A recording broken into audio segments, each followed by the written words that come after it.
Hi, I'm Gary Smith. I'm Joint MD of Staffordshire Precision Engineering, and we're a specialist manufacturer of precision machine components. I was contacted by somebody from the University of Staffordshire about the ADTIA project, and I just thought it was a great opportunity for us to work with the university, which we're really proud of. The Advanced Digital and Technology Innovation Accelerator is a funded programme from the UK government. Any firm that applies to it, what they're going to get is really at least a team of two. There'll be an innovation consultant, which is one of our students, and each innovation consultant gets an academic lead and an academic expert, really to support them in all aspects. It's not just technical, it's also to support them really in a project way. And the idea is to try and actually help them transform what they may be doing at the moment and bring in some element of digital technology particularly. Our company has always invested in the latest technology, but we recognised there was an area of the business that we needed to bring up to speed and digitise. And by working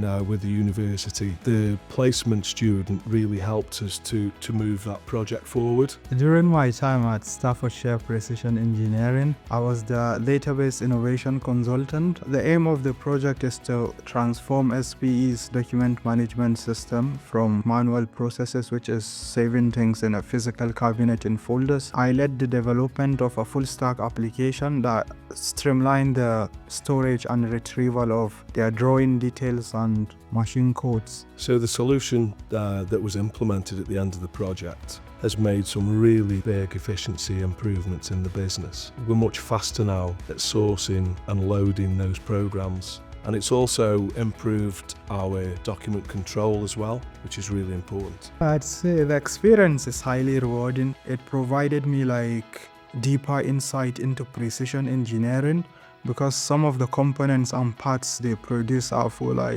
aerospace industries, defense, the healthcare sectors. To see the effort and time it takes to manufacture those parts, it's something that is really eye-opening for me, and it was a good experience all in all. I would highly recommend businesses to work with the University of Staffordshire on ADTIA. The level of support we received was outstanding. The calibre of the applicants for the role was very high. The attitude and the work ethic from the candidate and the knowledge as well meant that we were just really guiding during the project to make sure what we got as the end result was what we needed.